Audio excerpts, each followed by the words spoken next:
Hello everyone, welcome back to my channel. আমি দেবান্তি তোমাদের সামনে নিয়ে চলে এলাম আবার একটা নতুন ভিডিও।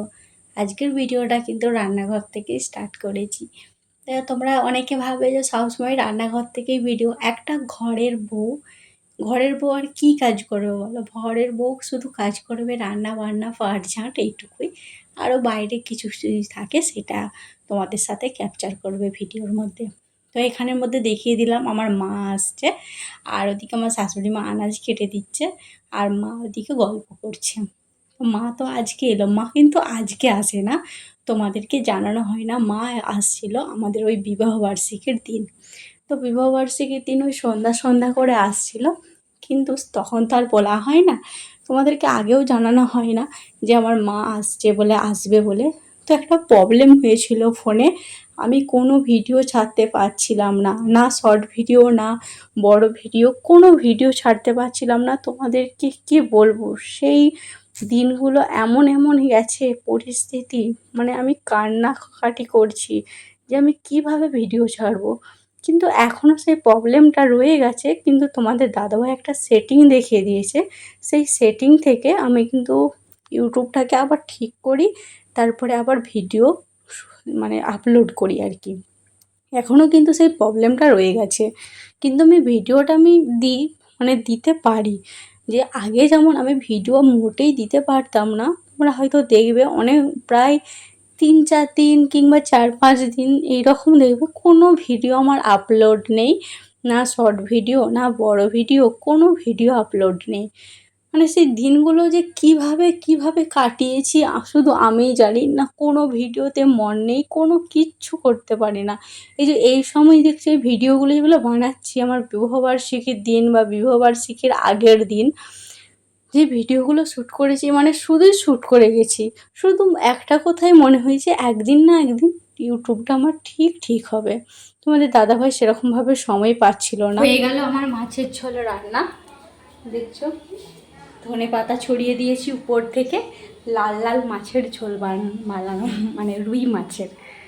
যে দেখছো রুই মাছের ঝোল বানালাম লাল লাল করে। ব্যাস, রান্না আজকে কমপ্লিট। তেমন একটা কিছু রান্না করতে পারি না। এখানে আছে দেখছো শাক ভাজা, ঘি করলা ভাজা, আর এটা হচ্ছে আলু ভাজা ছিল, বাবান সোনা খেয়ে নিয়েছে। আর এটা হচ্ছে বাবান সোনার জন্য আলুটা বিশেষ করে ভেজেছিলাম, ও আলু ভাজা খেতে ভালোবাসে। আর এখানে দেখছি ওর একটা মাছ ভাজা আছে, আর বানিয়েছি কুলকে শাক দিয়ে পাতলা করে ঝোল।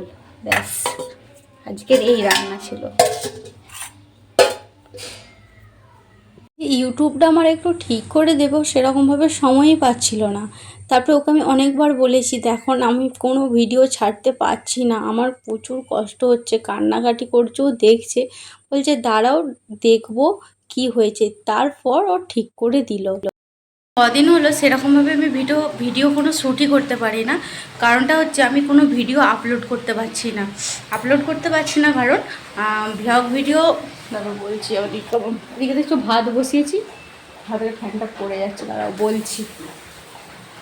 যেটা বলছিলাম যে আপলোড করতে পারছি না, কারণটা হলো বললাম যে কেন আপলোড হচ্ছে না কিছুতেই বুঝতে পারছি না। তোমার দাদাভাইকে ওর ফোনটা দেখালাম, তখন বলছে ওর কোনো সময় নেই, একটুক্ষণ দেখলো দিয়ে বললো পরে দেখবো।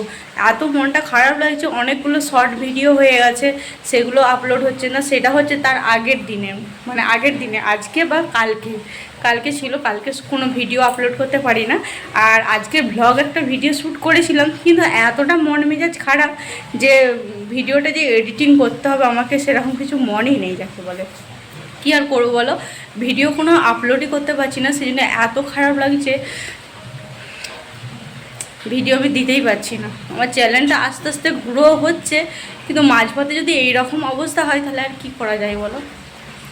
সেই জন্য আমি সেরকমভাবে ভিডিও করতে পারছি না। আর সবাই তো জানো আমার মা আসছে, আর আজকে রান্না করছি, এখানে ভাত বসিয়েছি। চলো আগে কী রান্না করছি সেটা তোমাদেরকে দেখা। আজকে রাতের মেনু, দুপুরের মেনুটা তোমাদের সাথে শেয়ার করেছি। দুপুরে বললাম যে সকাল থেকে ভিডিও শ্যুট করতে পারি না, মনটা খুবই খারাপ ছিল। দুপুরের মেনু দেখিয়েছি তোমাদেরকে। আর রাত্রে কী করছি সেটা চলো তোমাদেরকে দেখা। রাত্রে দেখছি এখানে পেঁয়াজ, রসুন, আদা, টমেটো সব কিছুই আছে। তো কি হবে কেউ আন্দাজ করতে পারছো, আর কেউ পারছো না, ঠিক জানি না। তো চলো দেখিয়ে দিই। এই যেখানে দেখছো মাটন আছে, আমার দাদাভাই মাটনটা এনেছিল, সেটা ম্যারিনেট করে রেখে দিয়েছি। তো সেটাই হবে আজকে রাতের মেনু, লাল মাটনের ঝোল আর ভাত। আর কিছু করবো না রাতে, কারণ দিনের বেলা অনেক কিছু খাওয়া দাওয়া, অনেক কিছু সেরকম নয়, ওই সিম্পলভাবেই হয়েছিল তবুও। আর মাংস মাংস মানে ভাতের সাথে মাংস হয়ে গেলে আবার কি চাই, তাই না? আর কিছু তরকারি চাই না। তো রাতের এইটুকুই মেনু হচ্ছে। আমি হাসছি কিন্তু হাসিও পাচ্ছে না, কি বলবো। এরকম দুঃখ কার কার হয় বলো? তাদেরকে বললাম যে একটা সেটিং দেখিয়ে দিয়েছিল, সেই সেটিংটা আমি মাঝে মধ্যে ঠিক করি, আবার ভিডিও আপলোড করি, এই রকম হয়, আবার যেইকে সেই হয়ে যায়। তো সেই কথা বাদ দাও, এখন তো আমি ভিডিও আপলোড করতে পারছি। আর এদিকে দেখছো আমি আজ হচ্ছে লাল লাল করে মাটন করছি, মাটনের ঝোল। এই মাংসটা কিন্তু আমাদের বিবাহবার্ষিকীর দিন আনা হয়েছিল। তো প্রত্যেকেই জানো সেই দিন শনিবার, আর আমাদের বাড়িতে নিরামিষ হয় বলতে আমরা কিন্তু আমিষ খাই, কিন্তু মা নিরামিষ খায়। মা যেহেতু খায় না, মানে মুরগির মাংস তো মা ছোঁবেই না, কিন্তু এই খাসির মাংস খায়, সেই জন্য খাসির মাংসটা আর আমি সেই দিনে করি না। ভাবলাম মাও পরের দিনে খাবে, সেই জন্য খাসির মাংস একেবারে পরের দিনেই করে দিয়েছিলাম, মানে ফ্রিজে ঢুকিয়ে রেখে দিয়েছিলাম।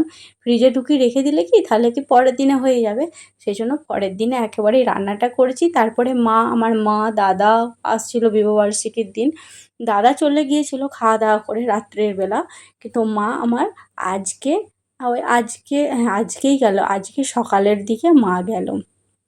তো সেই ভিডিওটা তোমাদের সাথে অবশ্যই শেয়ার করব, কিন্তু খুবই দুঃখিত হয়ে আছি, মানে মন সেরকম ভালো নেই। তো যাই হোক, এখানে দেখছো লাল লাল মাটনের ঝোল আমার তৈরি হয়ে গেছে, এরপর আমি সবাইকে দিয়ে দিচ্ছি। তা আজকের এই ছোট্ট ভিডিওটা তোমাদের কেমন লাগলো অবশ্যই কিন্তু কমেন্টে জানিও। এখনকার মতন টাটা বাই বাই করছি।